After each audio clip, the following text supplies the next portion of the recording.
I need you to get me out again, God. I'm locked up behind these walls again, God. I got these chains, I'm shackled from my hands to my feet. If you get me out this one more time, God, I promise. Broken to redemption. Yeah. Can't nobody tell me nothing, lost, but now I'm found. Broken to redemption, yeah.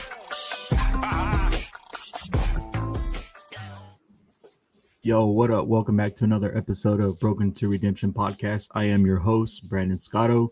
Today we got Ruben Desoto going to come in here and tell us about his life story from being locked up at a young age, addiction, to getting out and getting his life back together. So let's go ahead and bring Ruben into the room.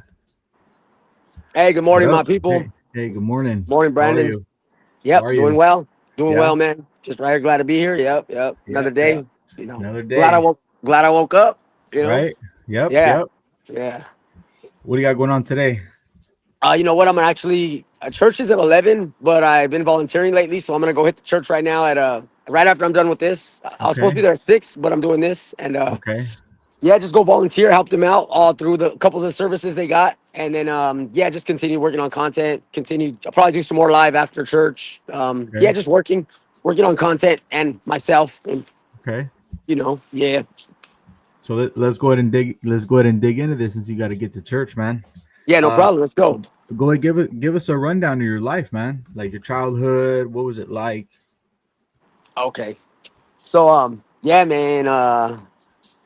Not realizing, not knowing things, back then, just being my father, you know what I'm saying? He was in and out of prison his whole life. But when he had me, he was already done with the prison doing time.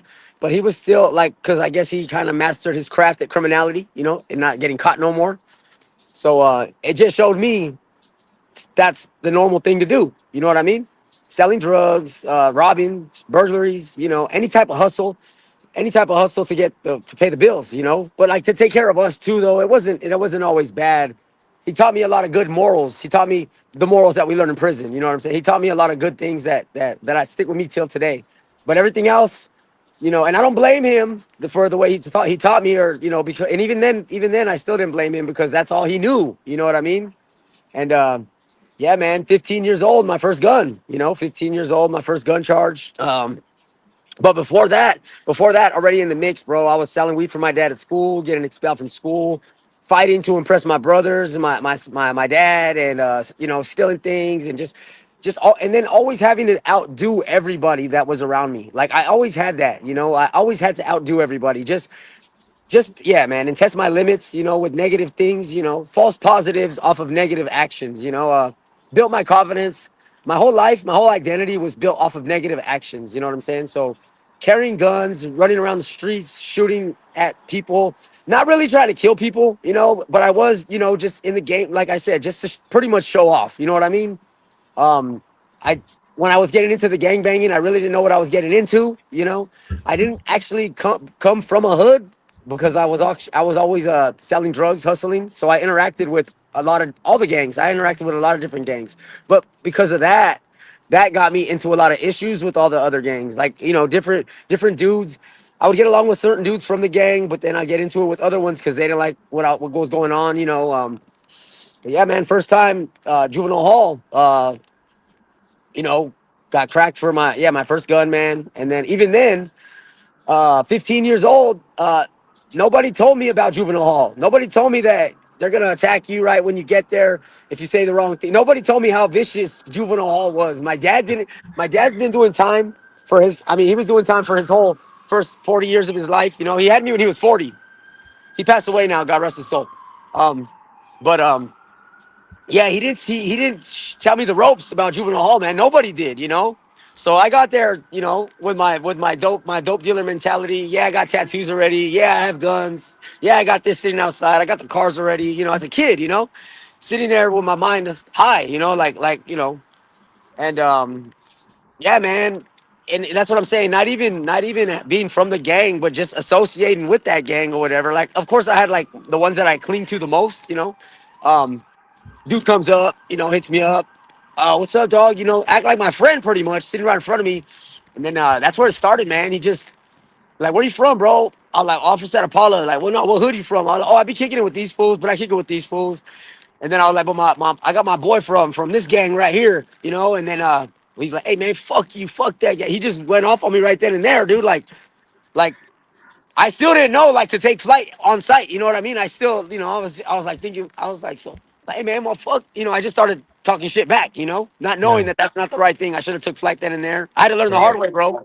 Right. I had to learn the hard way. He cracked me back. He actually busted my lip right there on the spot. Bam. So I started dripping blood right then and there. Like, and it all happened so fast. I mean, this is like my first day, first altercation, first time out the cell, first, you know. Um, yeah, it all happened so fast. He cracked me, bam. Then I'm like, all right, damn, all right. So now I finally realized, damn, you gotta fight, bro, you know? So he jumps on the table and he tried to kick me and I tried to grab him, right? But what I didn't know was I didn't hear nothing around me. All I hear and see is what's going on in front of me. You know what I'm saying? And I didn't hear the Right. cops say, "Get down, get down, get down." So I didn't realize that everybody around me was down on the floor. You know, I'm in the red zone. You know, in my mind. You know, in focus mode. You know, I didn't know that there was somebody right behind me. So you know, I tried to grab him, and when I tried to grab him to pull him back, I tripped over the dude behind me. You know, and I pulled the dude pretty much onto me. You know what I'm saying? Right. So yeah, dude. The cops same thing, dude. Like he rolled off of me and like he was trying to like already go for cover because the cops were gonna come kick our asses. And this is another thing that I didn't know. You know what I'm saying? I didn't know that I had to stay. I didn't know nothing, bro. So I did after he like slid off and rolled over and just stayed on his stomach and put his head down, like, you know, like hiding. I thought he was hiding from me, but he was hiding from the cops. And Yeah. at this time, I tried to. They're still telling me to get down, but I don't hear nothing. And at the time, I tried to jump back up, and that was the worst mistake I ever made, bro. Like the cops thought I was trying to attack them. You know, I don't know, man, what happened, but they freaking face planted me, bro. Knee to the back, dude. Throw the cuffs on me, super tight, bro. You know, like holding, like very, very violent, viciously. You know, like I said, I was totally unhip to this, bro, and I had to learn the hard way. And they sprayed us, you know, they sprayed us. You know, I didn't even realize we were sprayed till after. That's how much adrenaline that I had going Right. on. You know what I mean? They asked me, "Do you want aftercare?" I didn't know what aftercare was. I didn't know that they had to throw me in the shower to Yeah. take this. So, like I said, I didn't even realize I had the mace on me. And when they said, "Do you want aftercare?" I was like, "Fuck you!" And I don't want. Oh, excuse my language. Can we cuss? Yeah. It's live. Yeah, okay. It's Yeah. YouTube. Oh, okay. Oh, all right, all Yeah. right, all It's right. Yeah, yeah, YouTube. yeah. Yeah, dude, I didn't realize I was full of freaking, you know, and like, you want aftercare, sir? I'm like, the fuck you and your aftercare, man. Fuck you. Leave me the fuck alone, dude. Like, you know, I was mad at everybody now at this point, and they threw me in my cell, you know, like then and there, and that's when I started to realize, damn, I'm full of freaking. Hey, how do I get a shower? You know, they're like, we asked Right. you if you wanted aftercare, you know, and I'm like, I was like, dude, I don't, you know, so I had to, dude, and they didn't give it to me. I had to sit there, bro. I had to. That's when I had to like, you know, teach myself how to bird bath, you know, for the first time in juvenile hall. You know, that was my first day juvenile hall.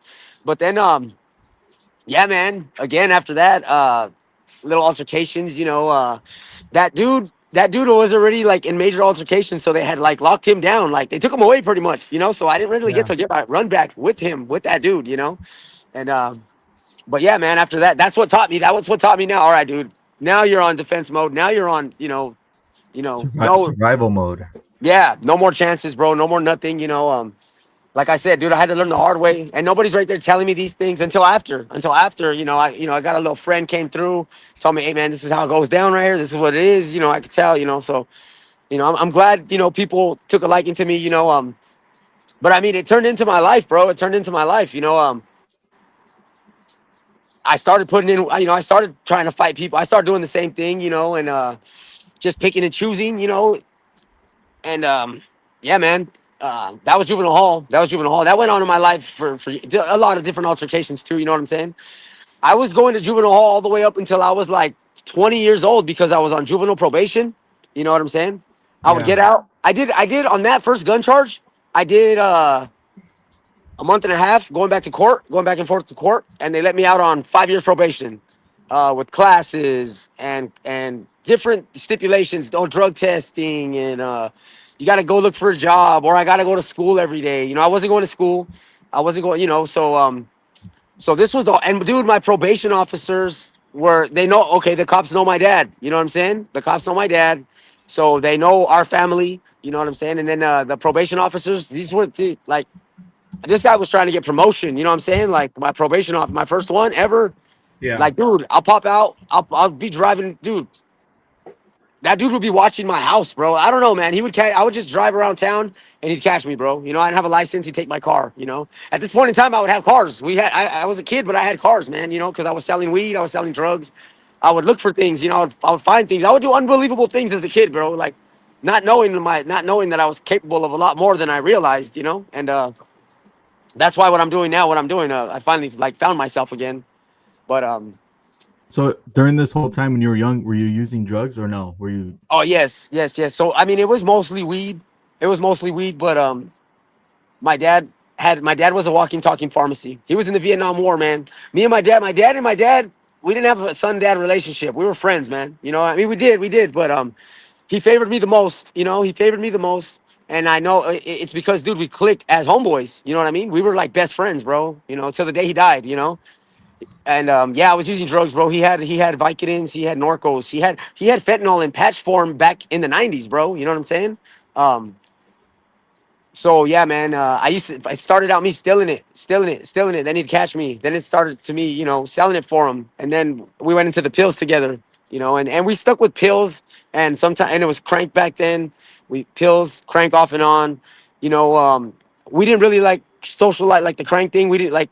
He would give it to me, and I'd have to go do it in my room type thing, and come back out. You know, like we weren't doing it together like that. You know, but yeah, man, I was using drugs, pills. Pills we pop together. I was his like personal secretary when it came to like clients or weighing the sacks or rolling the joints or sorting the pills or reading the pills in the pill book. You know, like you know, he taught me, dude. Like, I'm saying, you know, it was just crazy, man. You know, he was just thought he was doing the best that he could do. And we had to hide it from my mom. I kind of had a little double life. But yeah, man, that's when the pills started, you know. But I didn't let it consume me at that time. I didn't let it consume me, and I was still like pure minded at that time. So and I was around 300 pounds at that time. My confidence levels were still all the way up. You know, I was still like because of his mentality, it was my mentality. Since he was the man, I was the man in all aspects. You know what I'm saying? So and I say that because I was still able to pull a lot of like unbelievable things as a kid while I was selling the drugs, and you know, like I would be able to get girls' cars and use them for their cars, and they would give me drugs. Like, you know, I was doing bad things because I had the capability to do it. But like I said, I didn't let it consume me until I was already around 21, 22 years old, man. That's when I started using needles, you know? okay? Um, yeah.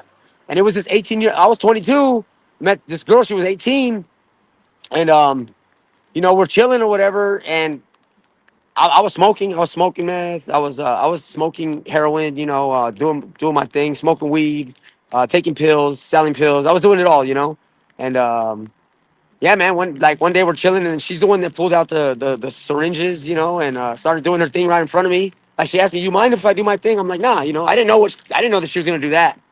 And and she was beautiful, bro. Dude, that's what I how they say the devil wears Prada. Yeah, That's real, bro. Like this she was beautiful, bro. She was wearing designer. She had heels on. She had a cool ass job, you know, and she was the devil, bro. She was the devil. Like I didn't know that, you know. I wanted to do it. Like seeing her do it, you know, I wanted to yeah, help her. I wanted to do it myself, you know, and we did. I did. And that's when it started to like consume me, bro. You know, that's when I started to live only for it. You know, I stopped I mean, I started selling heroin just to support my habit, you know? right. And but yeah, I was using drugs all the way like the opiates from 16 years old all the way up until 22 when I started using the needles. And but yeah, in between time and in the meantime, they would let me stack and weed was my main thing too, man, you know?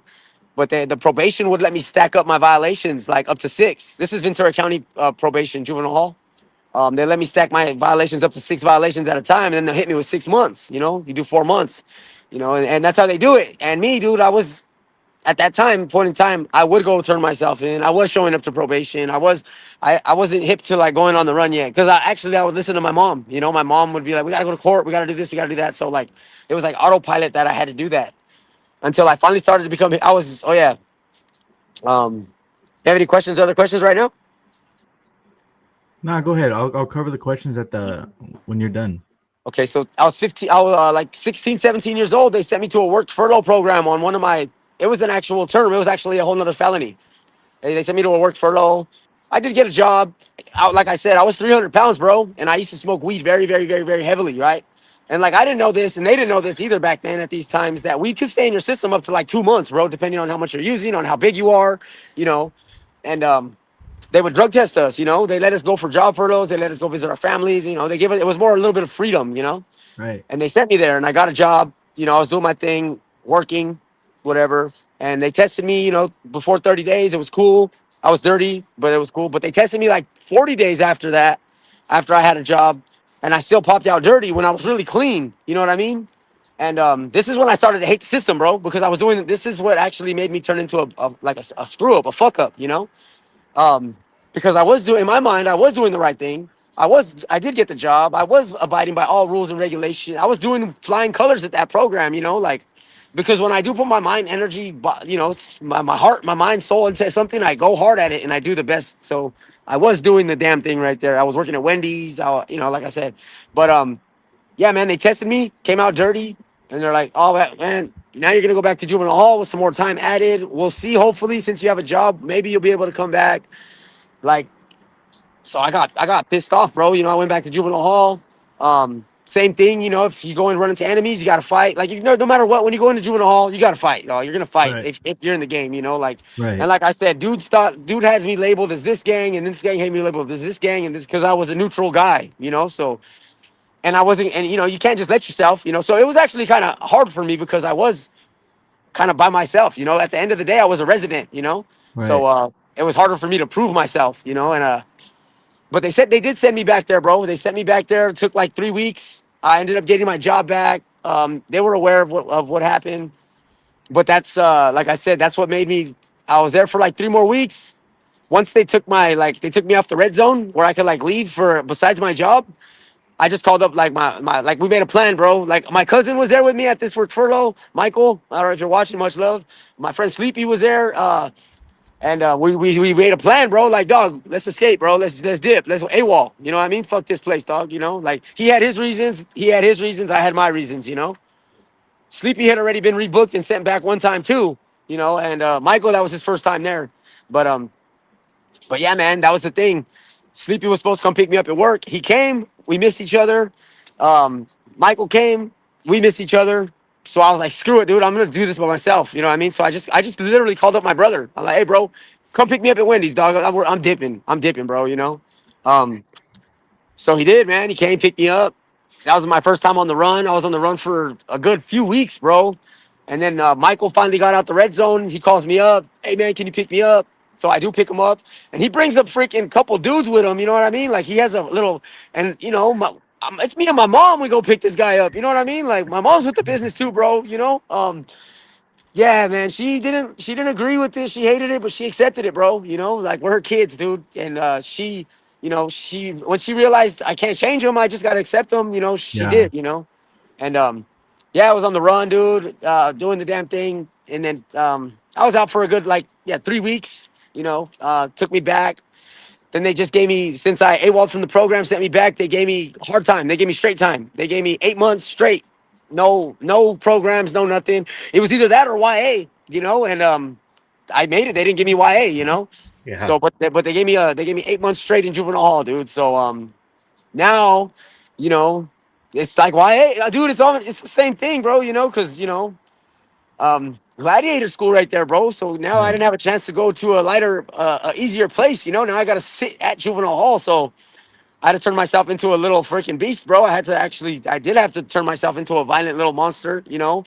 I started getting, okay, I got to talk about this because I started getting nail fungus there, bro, you know, and it started eating me up. It started eating me up, you know, like I started like getting sad over it, insecure, depressed about it, you know, because they wouldn't let us wear socks. They wouldn't let us wear shower shoes in the shower, you Oh know, shoot. and yeah, yeah. So it started kind of like that mixed with the violence. I started turning into an ugly person. You know, I started to see myself ugly. You know, and but don't get me wrong. I became a worker. I became the laundry boy. I became, you know, it gave me action. We'd be fighting in the laundry closets all the time, dude. It was just a really violent time in my life. You know, it taught me a lot.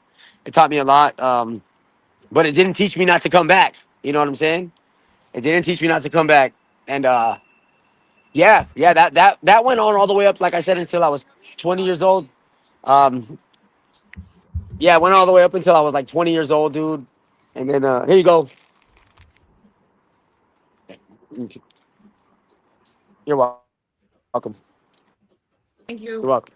Yeah, that went on until I was like 20 years old. They had me in juvenile hall till I was like, I mean, off and on, but I was on juvenile probation. But they, like, once I was 20, they would have to put us in a certain section with the older kids, which was more chill. It was like, it wasn't so violent at that time, until I finally got switched to county jail, and then my 6 month sentences for county jail turned into like, dude, like, yeah, my 6 month sentences turned into like 30-day violations. You know what I mean? Like the probation was way, way more. I don't know. I think the word is lenient. Is it lenient? I think it's lenient.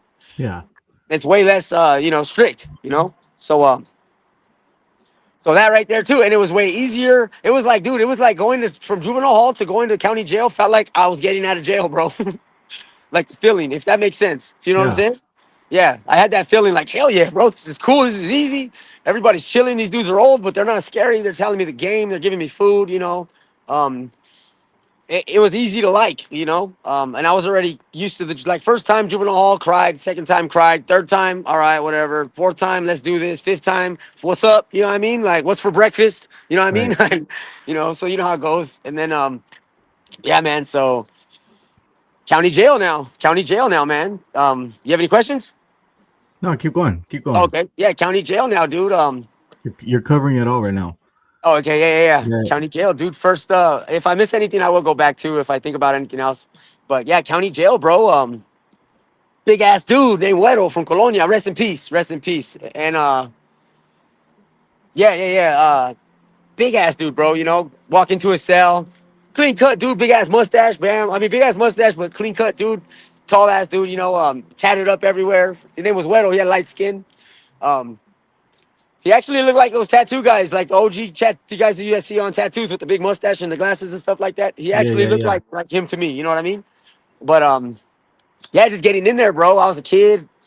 He took a little liking to me, whatever. Started just lacing me up on the rules of the game about jail and prison and who to chill with, who not to chill with, what phones to use, what phones not to use, to shut up more and to listen more and to shut up more.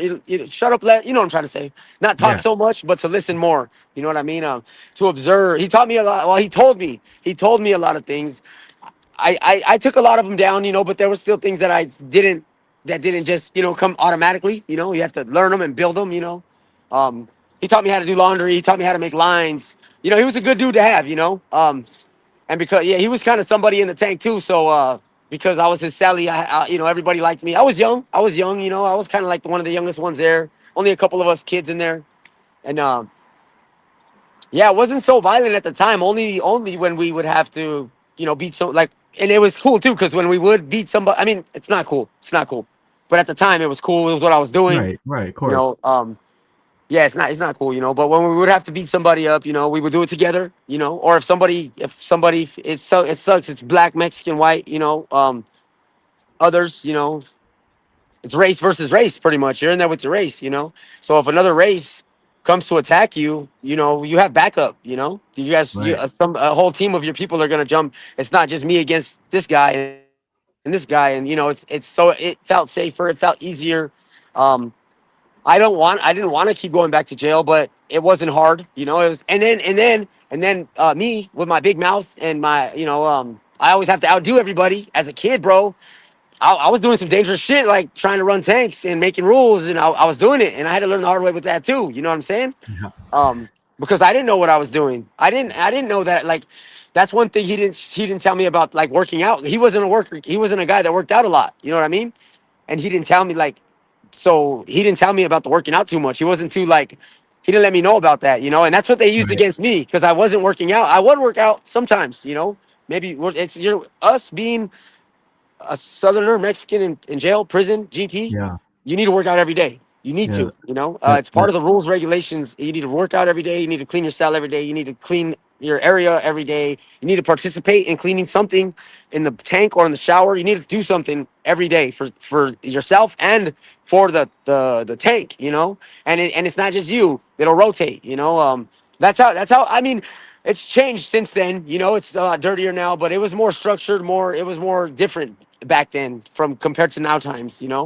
And yeah, like I said, I didn't know all the rules. I wasn't working out like I was supposed to, but I would come in and I was violent. I would have to do what I have to do. If I would let it be known that I wasn't scared to fight, that I wasn't scared to get my ass whooped. You know what I'm saying? Like, and that's what it took. You know, big mouth Right. and some balls. You know, and that's what I would do, bro. I'd go into any tank and I just try to take it over. And for the most part, if I didn't, I would be next. My boy would be the guy that had the tank. I would make it right. I'd be right when we would be making decisions. You know, and yeah, man. Same thing with that. Started asking me questions. You know, and this is yeah, this was my race. This was a little down the line. One of my violations. I'm in there watching my TV because it's my TV. You know, at my table, well, on my seat. You know what I mean? Because it's my seat. You know, they gotta ask me if they can use the phone. You know, like type thing, and they weren't having it, bro. You know, they were. A lot of them were. You know, but you're always gonna meet. So that's what I'm saying. I learned the hard way. You're always gonna meet somebody bigger and badder than you, bro. You know. Right. At the time, I was 300 pounds. I was a big kid, but I'm still 5'8". I'm still short. You know what I'm saying? But in my mind, I seen my vision through my eyes. I seen myself as a big man for some reason. As growing up, I always seen myself as a big man. You know what I mean? Up until like recently, I've realized how like small I am. You know, but but yeah, man, he sat in my seat, bro. He sat in my seat, and he knows it's my seat. You know, and I have to do something about this. You know, like, and I'm like, hey, bro, excuse me, sir. You know, and he's like, hey, John, did you work out today? You know, like, and I'm like. What are you what are you trying to say? You know, you questioning me. You know, you're supposed to work out every day. You know, like, dude, and it was all of them. They were against me, bro. They jumped me. You know what I mean? My own boys. South. It was a power move. You know, Yeah. they jumped me, took me out of there. You know, it didn't make me go bad or whatever. They just said, you know, he wasn't running the tank right. He wasn't doing this right. He wasn't following the rules we're supposed to follow. He wasn't, you know. So it did make sense, and it taught me a lesson. You know, I got beat up. I got beat up, so they moved me sections. You know, I still went to go do my little thing, whatever, whatever. And I talked to the dude. I talked to older dudes and let them know the situation. You know, dudes that ran the tank, and you know, dudes they respected it. You know, like, all right, well, this is what you're supposed to do. This is how it's supposed to be ran. Right when it turns 10 o'clock in the morning, you're not supposed to go run to MTV and turn the music up as loud as it's supposed to be. You know, like, because I was doing that type of stuff. You know, not knowing. You know, like, because I woke up, everybody needs to wake up. Because I did this, everybody needs to do this. But I mean, I would lead by example. You know, I was just twisted. My mind was twisted. You know, and yeah, man, it went from there, just in and out the county. I mean, go back to the streets too. I mean, the streets was vicious, man. Like, you know, the game that I'm in, you know, selling heroin, selling everything. I was selling coke, heroin, meth, you know, weed, uh, off and on, mostly to support my habit. That's when it would get ugly, because once I would blow my re-up money. That's when I started robbing. You know, like, I have strikes for robbery. You know, yeah, man. So that went on. That, you know, just let me see, county jail. I didn't catch my first prison term till I was like 23 years old, 23 years old. And it was a robbery. It was a robbery. My mom, oh yeah, 2012 or something like that. My mom has passed away, you know, and rest her soul too. Went to her funeral. I was off and on, back and forth. I was living in the next city over, Santa Paula, Oxnard. I was living in Oxnard. My mom's funeral, went to her funeral, whatever, whatever. She passed away. And then, but the day of the funeral, I was in my city right there, and I went to my sister's house, and she's like, "Here, you forgot this bag here. You know, you have your bag here." And I did. It had a gun in it. You know, I had my stuff there, and I had my gun there. You know, and I only needed it when I needed it, and I didn't really have. You know, I didn't need it at that time. I guess I don't know. I had it there, and I took it, dude. And at that point in time too, I wasn't using. I was drinking alcohol. I was taking clonopins. You know what clonopins are? Yeah. I was taking clonopins, and mixed with the heroin, mixed with the weed. But I wasn't drinking too. I would drink Steel Reserve, like a couple of them a day at that point in time. But I don't drink. I don't drink hard liquor. You know, for a reason. I already knew myself with hard liquor. You know, because I get sick and I get violent and I get stupid. And yeah, man, I was at the funeral, and one of my family members had a flask. You know, and he just passed it to me. Passed me the flask, and I, took the drink. And that just, like, the shark smelled the blood. I took the little drink or whatever. And I was like, all right, yeah, man. So after that, I went to go get a bottle. That's what it did. It opened the door for a bottle, and then mixed with the Klonopin and the whatever, whatever. We're in a stolen, yeah, dude. We're in a stolen car. My mom's funeral, we're in a stolen car, bro. You know what I mean? Like, we had to steal a car. We were gonna be late. We stole the car. My boy stole the car. We made it to the funeral. Showed up like right on time, tore up, bro. It was bad, left from there, got the bottle in the stolen car, whatever, whatever. Stopped at my sister. She gave me the backpack. She didn't know there was a gun in it. But after that, we're going now, and I'm faded, bro. I'm faded. Kind of. I'm not sad at this time. Like I already accepted my mom's death. Like, uh, you know, and but I was just stupid, bro. I just told, hey, stop. Hey, let's hit the store right there, and it was a cell phone store. You know what I'm saying? And dude, I didn't put a mask on. I didn't do nothing. I just walked up in there, dog, and hey, just give me everything on the top shelf right there. I gave her the bag. I told the dude, don't move. I made her move. I told, hey, give me all the phones right there on top. Give me all the money out the register, and nobody's gonna get hurt. You know what I mean? And yeah, on camera, on video. I brought my boy on this. He's an accessory now. The girl in the car, she's an accessory now. I just did a dumbass move, and that's what sent me to prison. That's what sent me to my first prison term. They gave me 3 years with 3 years with 85% and a strike, and I was sad, bro. Even though I was doing time, I was not. I mean, I guess I could say I was kind of scared. I was like, damn, I got to go to prison now. I was working in the kitchen at that time. I was getting really fat. You know what I'm saying? I was stressing on and I was stressed out. I was stressed out a little bit, man. I was scared, but but yeah, man, I made it. I made it to prison. Made it to prison now. Whole different type of ball game, but Right.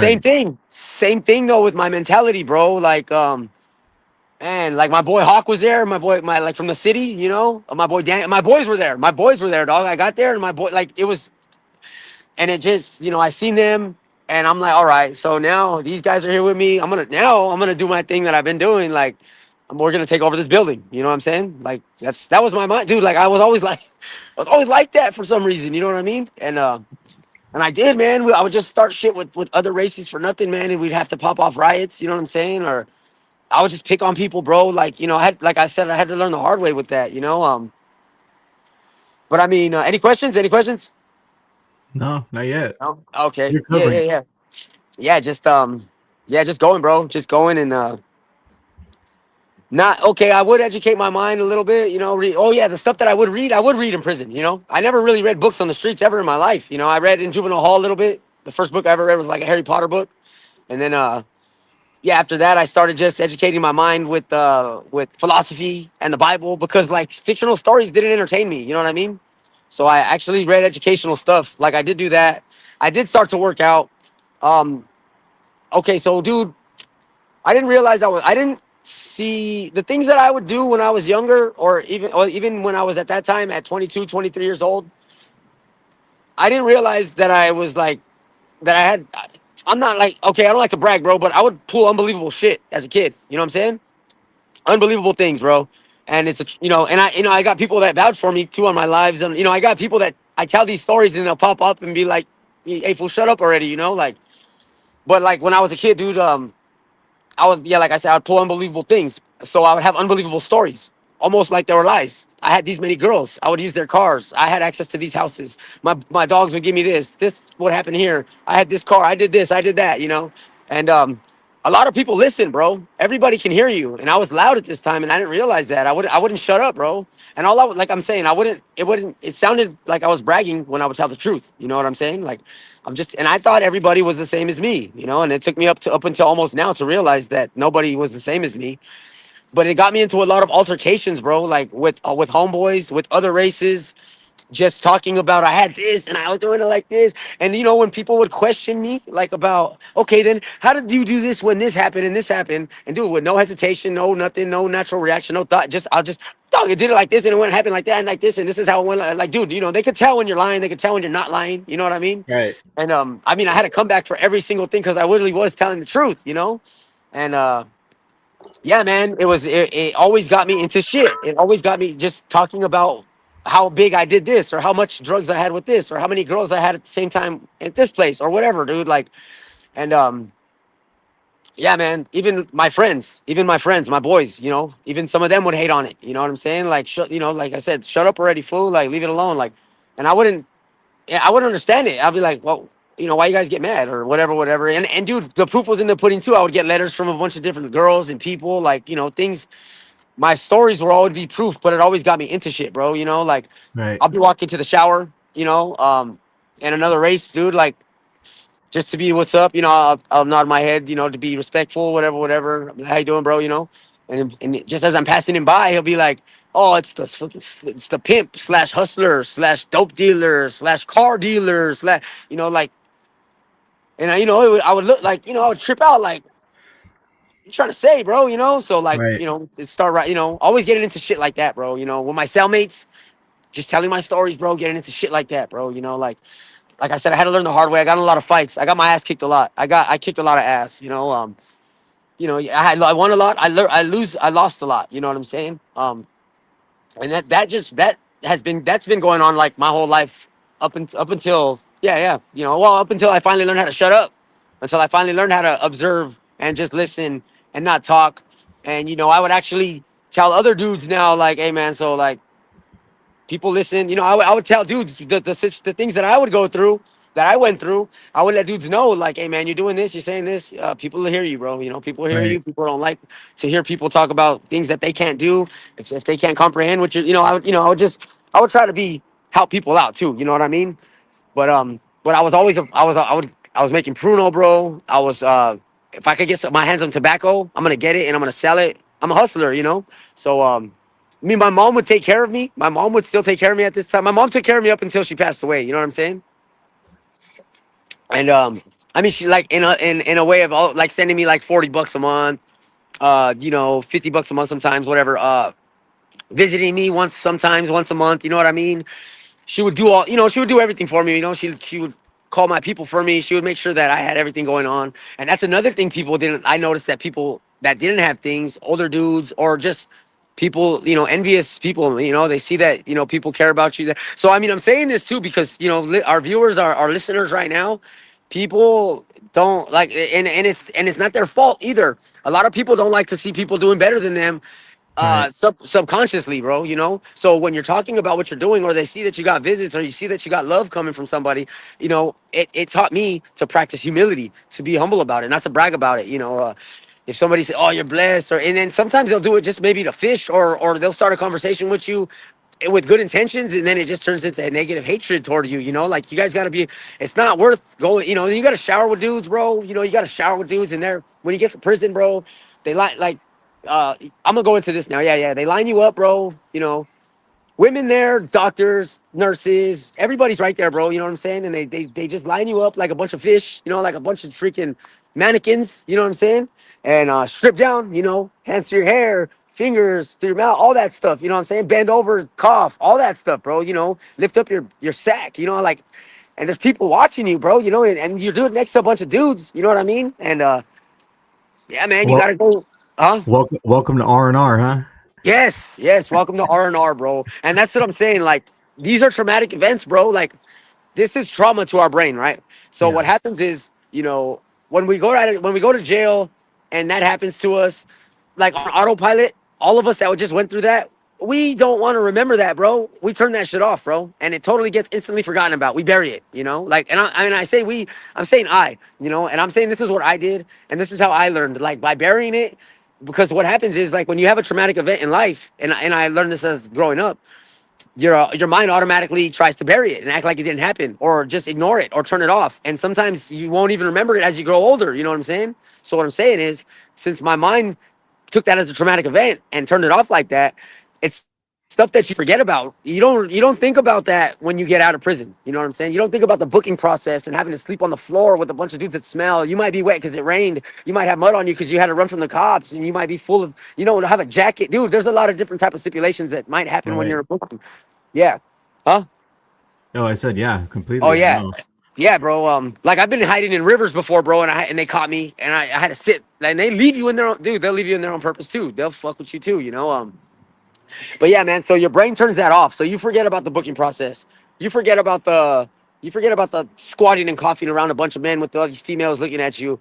You forget about all the the booking. Yeah, you forget about the process, bro. Like, to get to where you got to go. You forget about the court, going back and forth through the hallways. They make you wake up. They make you do this. You got to sit on the cement floor. You forget about the kicking of the drugs that I had to withdraw from, because at that time there was no Suboxone, there was no Right. MAT program. You know what I'm saying? Like, you got to kick cold turkey, and then you got dudes right here kicking next to you cold turkey. And then if you are trying to do good and clean, dude, the devil bring you some. Somebody comes in with some drugs, the devil tests you right there. You know, you're like, damn, you know, and you start again. Like misery loves company, you know, and that's another thing that I learned too. Dudes don't want to, you know, thinking that they're looking out, and I did do the same thing my whole life. I'll always give you guys drugs. I'll always give you guys what I got, dog. You know, just to be nice, to be cool. If you need it, if you don't need it, and if it's all I have to offer, you know, hey, dog, you want to get high? I got you, boy, my boy. You know, not with the intention of like, let me fuck this dude's life up real quick. You know, I'm not thinking like, yeah, let me give this guy some heroin so I can make him screw up what he got going. It ain't like that, you know. I know. We think that we're trying to help people, you know. We do, we are. We're looking out, you know. We're looking out, you know. But in reality, they're tearing us down, bro. You know, it's just more destruction on the path to hell, bro. You know what I'm saying? Like, so like I said, they're not doing it on purpose, but it happens, you know. And yeah, So bro. Okay, so go ahead. so total, you've done over 16 years, right, behind bars. Yeah, from juvenile hall to until my last term, like last year when I got out. Yeah, 16 years behind the bars. Yes. So what's something most people don't understand about prison life? Because like you have all these movies, you have all the like all these shows, and like we both know that some of those movies and some of those shows aren't how it goes down. You know what I mean? Okay, like okay, so let me say it like this, right? The prison, okay, the prison movies, yes, you know, there isn't no really no rapes like that, bro. Like, No. I mean, yeah, there's not really no nothing like that. You know, there's not. You're not gonna go in there and they're not gonna like really hand you a knife and make you do something like that. You know, like it's more ego. You know, like you know. But then again, too, they will manipulate you into thinking that. You know, if you have like a weak mind. But then let me say it like this: the way that TV portrays it, you know, like that there's always something going on. There's always something. You know, you always got to worry about you know going. You know, like Miko in the kitchen. You know what I'm saying? Or you know, they show like highlights of things that are possibilities that do kind of happen, that might happen. There don't get me wrong, there is rapes in prison, there is murders in prison, there is things that happen in prison, you know what I'm saying?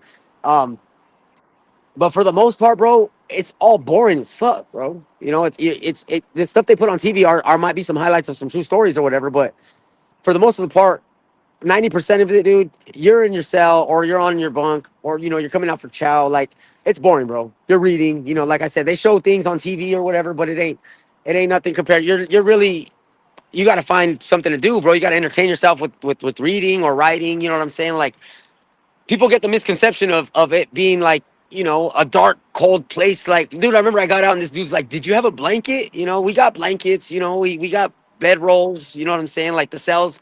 I mean, depending if you're in a cell or a bunk, you know, it's not what TV portrays it to be. You know what I'm No. saying? And like because it does because honestly too, like I wanted to be like Miklo. I wanted to be like these guys, you know. And that's what actually taught me. That's why I went into every tank trying to run them, you know, because I was in love with blood in, blood out movies, you know. Um, but yeah, people get the misconception that that type of stuff happens all the time, where things do happen, you know. But there's a reason, there's reasoning for things, you know what I'm saying? And it's just prison politics. I mean, you do got to abide by the rules and regulations, you know what I'm saying? Otherwise, they will get you out of there, or you know, Right. it will be violent for you, you know. It is what you make it. You can actually sit there and do your time. I could have sat there my whole time and not did nothing. I mean, participated. I would have worked out. If something bad really happened, like a riot, a race riot, you know, you really kind of probably do have to jump in just to survive, Right. like to defend yourself, you know, because Yep. you're going to get attacked just being that race. If you're a Christian brother or if you're somebody that's not involved in the gang or whatever, and you're there and you're Mexican and there's blacks attacking you or whatever it is, if you're white and Mexicans are attacking you, whatever it is, um, you're going to have to defend yourself. You know what I mean? So, I mean, don't get me wrong. There is violence. There is, you know, but it's pretty much you get what you give. You know what I'm Right. saying? Right. Like Right. the way you act, the way you conduct yourself, you know. And don't get me wrong, dude. Like I said, people will hate on you. You know, if you got things that people don't have, if you're balling, you know what I'm saying? Like, and certain dudes don't like it, they will try to make excuses to mess with you, to make you flip out, to make you break the rules. So they will have an excuse to try to beat you up. You know what I'm saying? And I've experienced that. I've experienced that type of stuff. You know, um, trying to catch you in lies, just to catch you in lies, just whatever it is. You know what I'm saying? But it's not like the movie portrays it to be, man. You know, it's not like that. But I mean, I'm only California prison time, you know? I can't speak for everywhere. I can't speak for everywhere, but like but it is violent. It is violent in California. It is very violent, you know. So, what was the hardest part for you? The violence, the isolation, or the mental battle? Um yeah, we could say the violence was the hardest part for me. Well, in the beginning, once I realized that it didn't hurt to get hit, and I had to like, pretty much what I'm doing right now with my mind, law of attraction. I had to like, without realizing at that time that I was doing that, I had to put myself up and make myself believe like, hey, you can take hits, bro. You can, dude. You just took this type of hit. You did this. You did that. Like that's what I had to convince myself that it didn't hurt to get hit. You know what I'm saying? Which when it happens, it doesn't. You know what I mean? But the violence was the hardest part for me, bro, because the mental battle. Oh, don't get me wrong. I mean, yeah, no, don't get me wrong. The mental battle too, though, man. Like to turn off emotions. To turn off emotions. To yeah, no, I lied, bro. It was the mental battle was the hardest for me.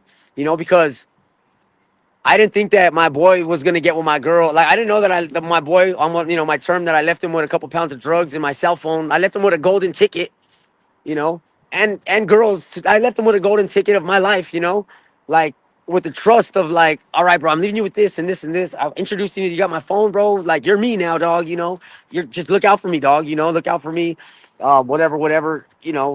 And yeah, getting my heart broke by my best friends. You know what I'm saying? Getting with my girls. Like that hurt me more than the girls, or than the girls too. You know. Same thing, writing, and then they just fall off, like I was thinking that I was gonna have them in my mind like forever, like Right. I did get broken a lot, bro. I got broke a lot by my boys, by my girls, by some of my family. You know what I'm saying? The mental part was the hardest part, bro, because that's when you got to learn acceptance, bro, and you got to learn how. That's when humility comes in, and then when they realize that you're just using them, or you're just using drugs, or you're just whatever for their money, and they cut you off from that too. Now you're sitting there with you hold yourself to a high standard. Before this, I was getting visits and I had full lockers, and now I'm becoming one of these guys that now I understand why these guys were hating me. You know what I mean? Like, yeah, man, it really turns you. I mean, doing that much time for me, I'm being a prison fuck up. I would fight, dude. I would fight on purpose to go to the hole.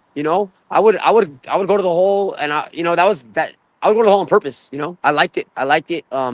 Because I don't know, man. I would get the gratification from the action of doing what I did, whatever, to get into the trouble, and then just sitting in the hole myself. I would work out in there and just like, dude, I would build myself my mind, bro. Like, not knowing that I was doing it at the time, but just saying, just watch, man. Just when I get out, I'm gonna do this. This is never gonna happen again. I'm never gonna have this type of feeling again. I'll make sure that this is not gonna happen to me again, or like different feelings. I'll make sure that I'll never give this type of person to give the opportunity to hurt me again. Like, and I did that pretty much with everybody around me. Like because in my mind, I do time. I know I'm going back. I know I'm going back. I get out and I'm going back. Right.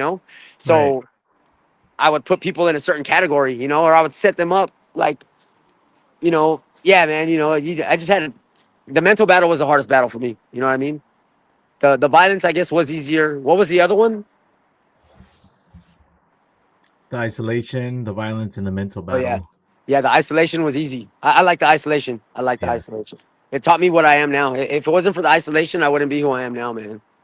Um, So what was the turning point for you? What made you decide, like, hey, I'm cool with this life? um, Barely, bro. Barely, man. Like, in and out, in and out. Okay, robbery, prison term. Um, I got out. Violation. Went back. Then I caught another a sales term, sales and a gun. I got four sales cases, 4 sales and gun cases. Um, yeah, man. Just finally realizing that, like cause dude, like I said, I just tell the truth, right? I always gotta outdo everybody, man. So right here, I always got my connection. I turned into his connection. You know what I'm saying? The blocks that my boys had right here, downtown LA, MacArthur Park, and I mean, I got people that vouch for me right here too. I took the blocks. Like I took over the blocks. I would do unbelievable things right here, dude, and they would get me out of there. You know what I'm saying? People they would try to get like by calling the cops on me, by trying to shoot at me, by whatever. And once I finally started to this last time. Okay, no. The time before this time, they gave me 16. They gave me 2 years with halftime. I did 11 months, and it was for two sales cases. It was for two sales cases and two gun cases. But LA, they're really light on guns and drugs right here in LA. So that's one of the reasons that I'm out here. Um, I got cracked. I did 11 months. I got out, went right back to the block. Okay, but in that 11 months, I did clean up. I cleaned up, and I told myself, all right, dude, I'm gonna stay sober now, man. I'm gonna stay sober, and I'm gonna just sell drugs, and I'm gonna hit crime without. I'm gonna be clear minded while I do what I do. Okay, and um and I did, bro. I did. I got out like 10 days out. I'm already up a few $1,000s, car, few pairs of Air Maxes. I'm up, bro. I'm up. A couple pounds of fentanyl, a couple pounds of I'm up, bro. And I told my boy my plans. That's another thing too, man. If you like, okay, they say don't tell people your plans, but I tell people my plans now, like, cause I'm doing good.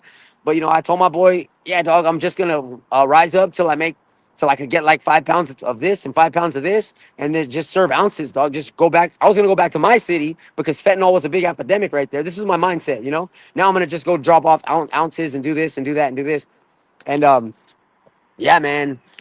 I was out for 10, 12 days. My boy called on me, dog. My own boy. I passed him up, took his spots, not trying to. And he called on me. They come get me. I got away. I ran from the helicopters, buildings, rooftops, gun. I threw a couple guns, threw some drugs. I got away though. I got away. They found the gun though. They found one of the guns. And then when I got cracked, they cracked me again for another gun. So when I was sitting there this time, my last time, is when I finally told myself, bro, you know, you've been redirected numerous times. I went through a lot of stuff in my life, bro, where I feel God has let me live in order to be able to tell my story, to help people out. You know what I'm saying? And I honestly and truly believe that, and that's why I'm doing what I'm doing now. So I was finally sitting there this time, bro, this last time, and I told myself, this is it, bro. Like, there ain't nobody for you in that life. Like, I'm gonna do what I do, and I always get told on. And it's not their fault that they told. It's my fault that I put my position to be told on. You know what I mean? Um, so I just finally realized, bro, that not everybody's for you, not everybody's for me, especially in that game. And what I'm doing out here, it's going to continue to happen. It's going to continue to happen. They're going to continue to tell on me. They're going to continue to, I'm going to continue putting myself in those type of positions where I'm going to continue to, good morning, dog. I'm going to continue to keep coming back to prison. And it's getting dangerous, bro. They're integrating. They're doing integrations here in California where it's GPPC, where and honestly, I really don't care about any of that no more, but it's just putting us in violent situations now. On top of that, drugs now, fentanyl, crystal meth. I was using 6 grams of fentanyl a day, but drugs, it's not the same, bro. It turns your mind to mush. You know what I'm saying?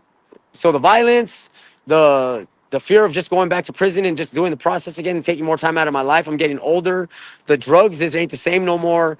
All those stipulations, I weighed out the pros and cons finally and just thought about it and like told myself, bro, like, it's time to kick back, bro. You need to go catch up now. You need to catch up or pass up. It's finally time to start because I've been telling myself, in my mind I've been famous, bro. As a kid I'm internationally known. I've done this, I've done that, but along the way, doing this time and getting these insecurities, not only was I in a prison, in physical prison, I was in a mental prison. For a good, from like 21 years old all the way up until now, like 20 years. I was the man in my mind, and then for 20 years, it got turned off, bro. It got turned off by fear of others, by fear of experiences, by fear of, oh, I don't need to act like this no more because of this, or and it finally came back now, and but yeah, that's what it was, man. What I just told you right there, it finally made me turn my life around, and now I just want to let people know that it's not worth it. It's possible to change. It's hard, you know, and but yeah, man, turning point is now. Turning point. I got out and I just from day one, halfway house. You know what I'm saying? Started looking for jobs, working, scooters. Bought a scooter 20 miles down the road for work. Only job I could get. For a few months. Bus in the morning, 2 in the morning type shit. Like, if you want something, you're gonna get it, bro. If you want something done, you're gonna make it happen, no matter what. I did a lot of hard shit when I got out with this in this halfway house, bro. Downtown Los Angeles with no transportation, with no money, with no support. I mean, just mental support. Somebody to tell me, "Oh, you got this. You're okay. You're alive." But yeah, man. Just yeah. Now just got my own little spot. Got my car. Working. Well, I haven't found my. I haven't done. I'm not trying to work. I'm working on social media. I'm working on becoming a influencer. I'm working on becoming working on my music, becoming my musician, but I do need money. I do need to pay bills, you know. So I am in between jobs. I keep doing that. I'll get a job, work there for a little bit until it doesn't benefit me no more. If there's something that I can't take beneficial from it, like whether it be learning or actually physical activity, I'm gonna just walk away from it. And but in my mind, a belief in myself. Oh, that's going off the topic. That's going off the topic. But yeah, that was my turning point, man. And I've turned it around now. And these are things that I do now. What I just started to go into, you know. So, what do you say to somebody who's still on the street, still trapped in addiction, or sitting in a cell, thinking they'll never change? I used to think the same thing. I used to think the same thing, man. And but you got to have that want and desire to change. You know what I'm saying? And nobody's gonna help you out of it. Nobody's gonna hold your hand. Nobody's gonna come tell you to change. You know, nobody cares, bro. Nobody cares. You know, it's you. I mean, they might care about you. They might care for you. You know, um, it's you against you. If you're happy with being in that cell, or okay, and this is for the dudes that are already in there. You know, if you're happy with being in that cell with that life, and you're aware of the consequences of your actions, and you don't care, then that's more power to that, and you're gonna be your life. You know, but to the younger people, to the younger people, I say this, man. I used to do a lot of things to look good in front of people.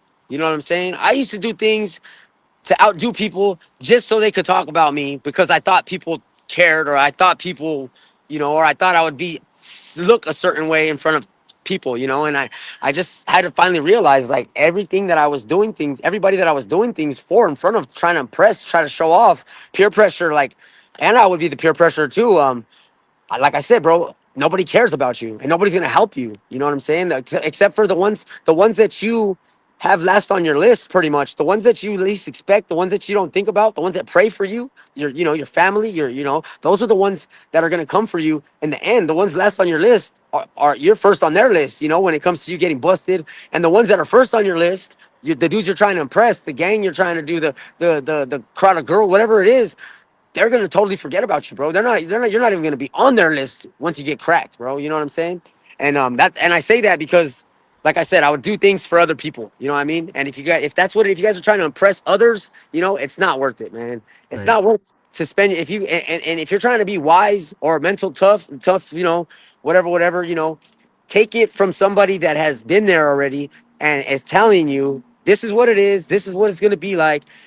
This is how it's going to go. And if you're cool with that, continue to do what you're doing. But if you don't want that in life, if you don't want those consequences of getting hurt, of having family members die when you're in prison, of just pain, bro, just pain all around you, that type of environment, if that's what you want in life, like I said, more power to it, man. But that's what it brings. That's what it's going to bring to you, turmoil, sadness, and it's just not worth it, man. That's what I would say to the young kids. But believe in yourself, to believe in yourself, to not not let the people around you tell you what you are. You know what I'm saying? Because I mean, they're doing it unaware that they're doing it. They're not trying to tell you what you are on purpose, but I mean, and I say that like my mom and my dad, they tell me how to live life. They tell you how to live life. And if you don't have a mom or a dad, it's your circle. You're in your circle for a reason.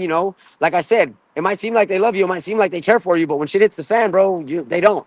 And that's what that life comes with. I would recommend just to do good. To right now is the time where you do have to work. You do have to be good. You know what I'm saying? And then once you get to what you are trying to get to and you have the capability or the means to live the type of life you want to live, if you still want to go that route when you do get it, then make the choice or the decision when you're smart enough or wise enough or experienced enough to know the consequences or whatever. I take that as wisdom. If somebody can take someone else's experience and not make the same mistake that person made, that's what I would say to the young kids, But I mean, yeah, go ahead. Go ahead. How can people support your movement or connect with you? Oh, I mean, I'm on Concentrated Game on TikTok, man. I people kind of are helping me out right now. with my music, just getting me pushing on with the energy. People are egging me on. Just right now, the support on my pages would be good. And maybe in the future, if something is necessary that I need, I will ask for it because I'm barely learning how to ask for things. I'm still overcoming things myself with like pride, ego, accepting things, letting people help me. You know what I'm saying? Like even socializing with like people that are normal. But to just support me right now, it would just check my page out. Send my things to somebody that does need it, somebody that that because there we all in our families we all do have people that are screwing up. You know what I mean? Like I'm not saying all the way through and through the same type of things, but we all have somebody that might need to hear a message that I have. You know what I'm saying? And yeah, man, just that's the way that they can support right there. Just checking out my pages and push it out a little bit. What Um, kind of music do you want to do?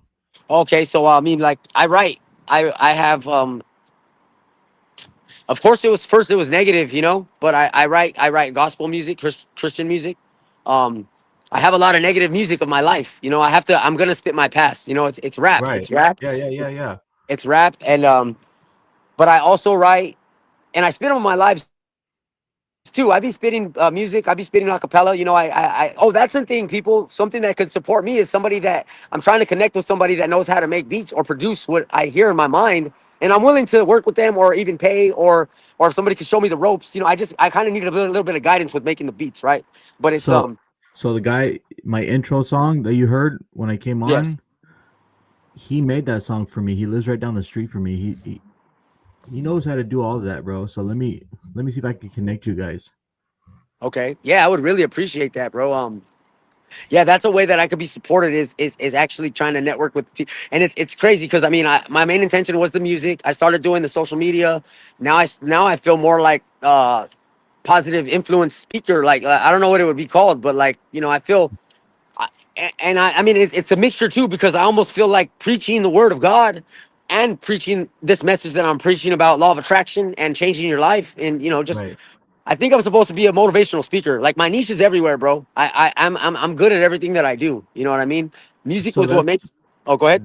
that's what I am. I'm an inspirational speaker, right? I go to Okay. Yes. rehabs, and I might be going to Corcoran next year to speak in the prison. Might be going to schools to speak soon. Like, so like people that want me to go speak, I work a full-time job, so I can't always go, right? Because it's out of the kindness of my heart to help the people. So I started this podcast just to help people a little bit more, and then whenever I get the opportunity, I go right there and I speak.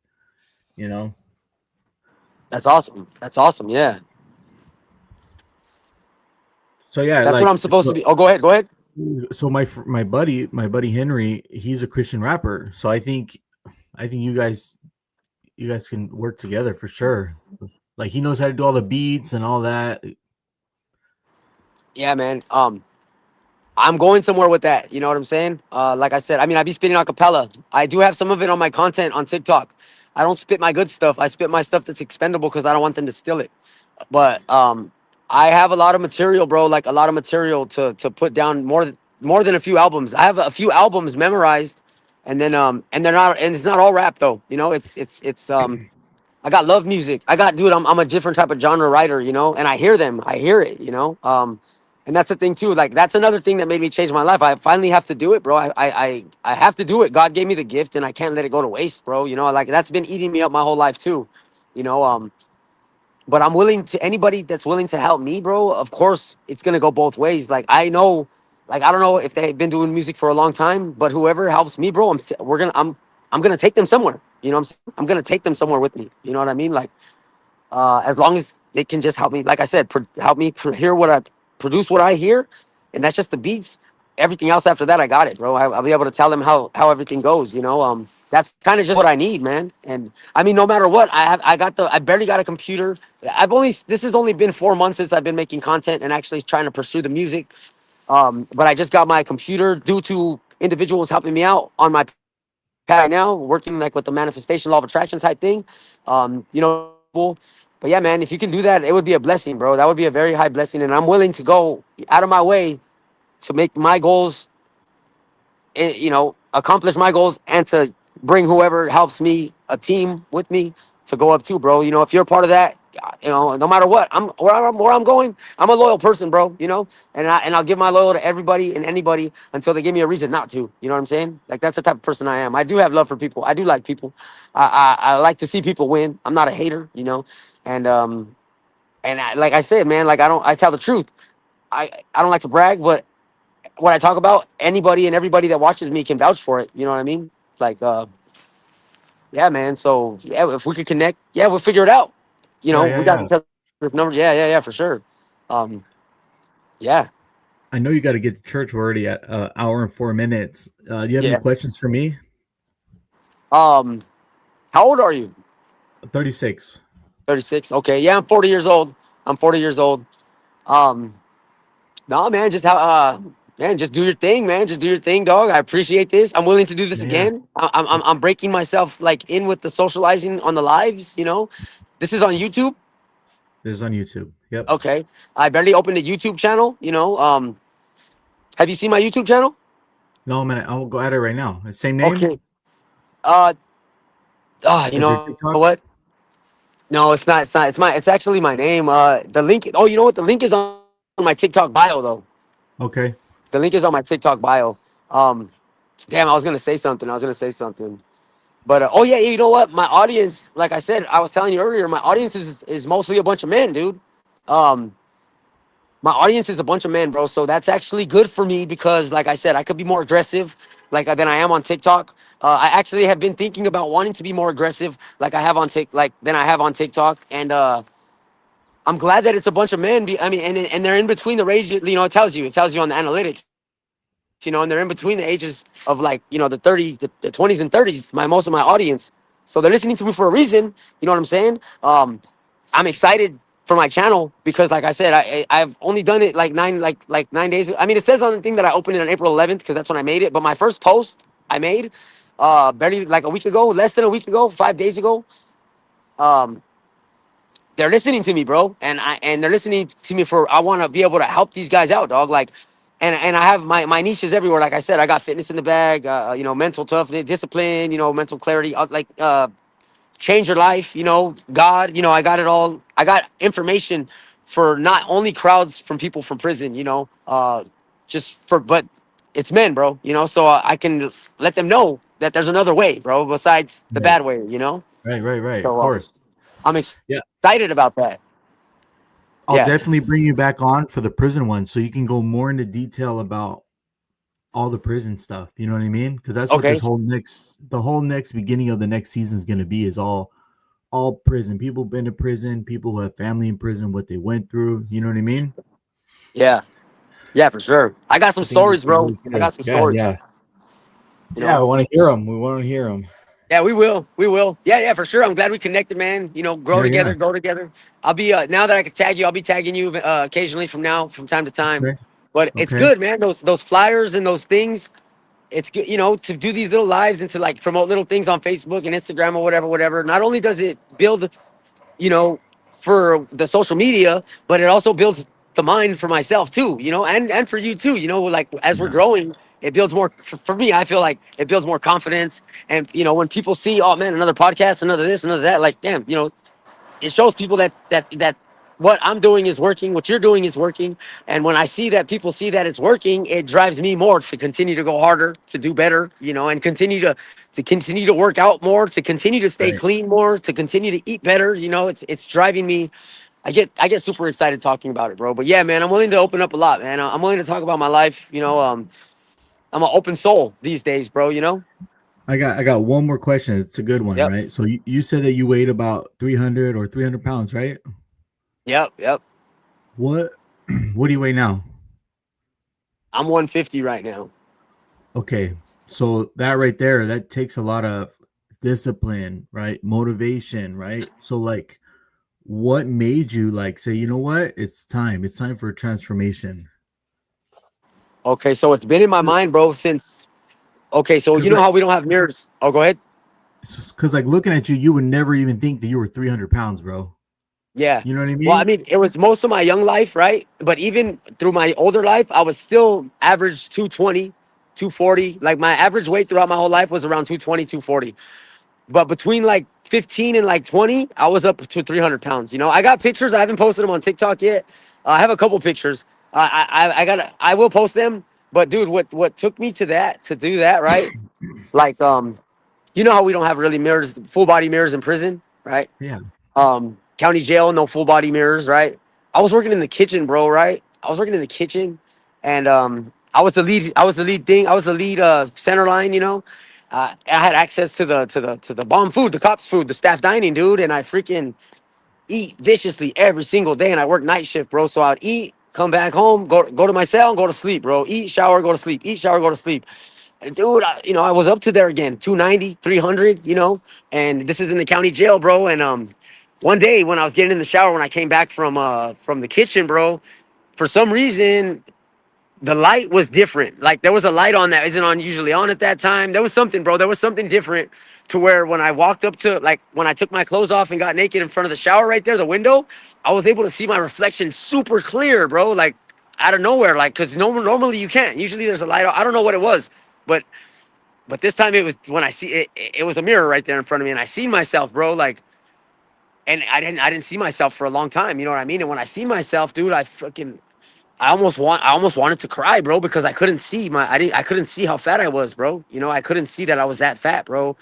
And I mean, don't get me wrong, using drugs, working out, back and forth to jail, my weight would fluctuate, you know what I'm saying? But at this point in time, bro, I was humongous to myself and I seen myself and I almost wanted to cry, bro. And at that point in time, I told myself, dog, like, dog, this needs to change, bro. This is not who you're supposed to be doing, dog. Like, what the fuck? Like, even though I was able to pull girls, and like, that's what I'm saying too. The mind is a powerful thing, bro. We do everything with our mind. You know, it's not because we have game. It's not because it's just the way we think about ourselves, bro.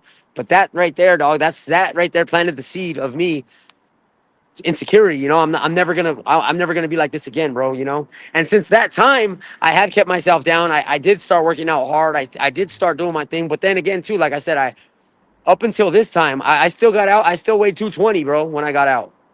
And since it's been a year, like a year and a half, so I have lost about 70 pounds. You know what I'm saying?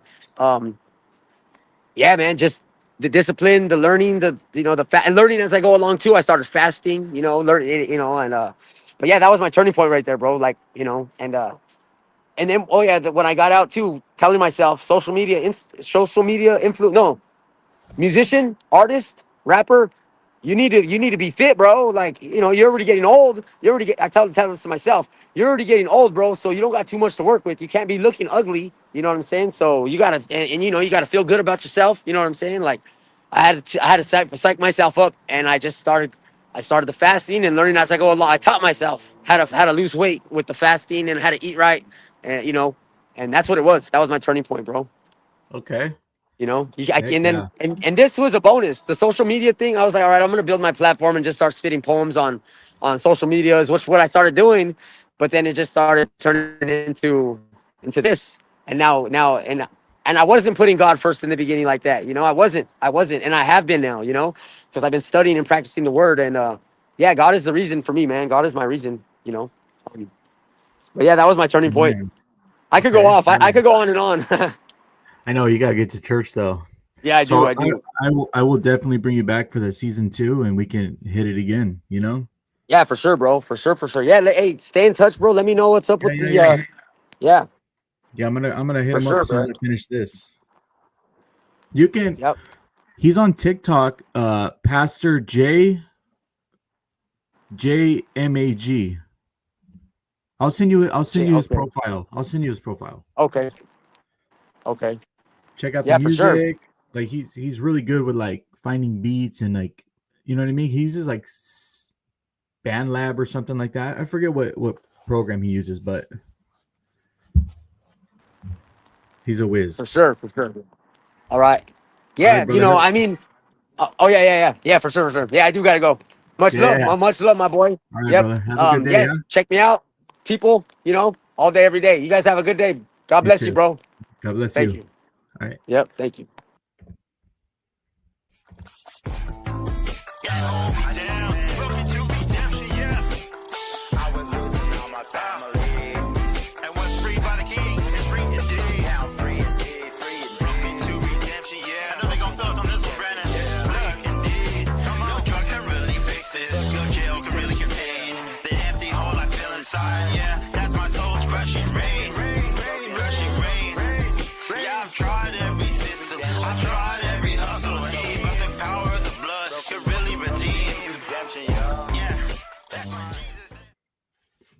There you guys have it. There's Ruben. Ruben's going to be coming back for my season 2 reboot of people who've been in prison, the stories of prison, how they changed their life. If you would like to be on the Broken to Redemption podcast, please hit my TikTok, Broken to Redemption. And the 2 is a number 2, or you can hit my email at brokentoredemption@gmail.com. And if you're struggling and you don't know how to find a way out, reach out to me. I could provide you resources and just be an ear to listen. Until next time, guys, take care. And I will also be back on here at 10 a.m. Pacific Standard Time. My boy Jamin Porter from Felon to Faith Ministries will be interviewing me. I'll be telling my story and how I changed and why it changed. Until next time, guys, take care.